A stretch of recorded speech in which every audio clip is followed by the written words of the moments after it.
నా natural pregnancy journey part 1. ఈరోజు నేను చాలా పర్సనల్గా ఉన్న మా జర్నీ గురించి మాట్లాడబోతున్నాను. అదే మా ఫర్టిలిటీ జర్నీ. నిజం చెప్పాలంటే ఈ జర్నీ ఈజీ కాదు. ఫస్ట్ ట్రై చేసినప్పుడు వీవర్ ఫుల్ ఆఫ్ హోప్.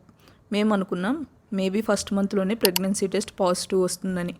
కానీ రియాలిటీ చాలా డిఫరెంట్. ఆల్మోస్ట్ 2 years వరకు అన్ని సప్లిమెంట్స్ ట్రై చేసాం, ఓవులేషన్ ట్రాక్ చేసాం, డాక్టర్స్ని కన్సల్ట్ అయ్యాం, చాలా అడ్వైస్ ఫాలో అయ్యాం. ప్రతి మంత్ హోప్తో వెయిట్ చేసాం, ప్రతి మంత్ డిసప్పాయింట్మెంట్తో బ్రేక్ అయ్యాం. రిజల్ట్ మాత్రం రాలేదు. ఒక మూమెంట్ వచ్చింది. డాక్టర్స్ నా హబ్బీకి మేల్ ఫెర్టిలిటీ ఇష్యూ ఉందని చెప్పారు. అండ్ అప్పుడే ఐవీఎఫ్ తప్ప ఇంకో ఆప్షన్ లేదన్నారు. అలాంటి న్యూస్ విన్నప్పుడు మనసులో ఒక కాలం నిలిచిపోయిన feeling, complete silence, pain. But miracle జరిగింది. సో మీరు కూడా ఈ పాత్ మీద ఉంటే ప్లీజ్ రిమెంబర్, మీరు అలోన్ కాదు. We were walking with you. Let's walk this journey together. Next వీడియోస్లో ఏం ఫాలో అయ్యామనేది షేర్ చేస్తాను. Stay tune.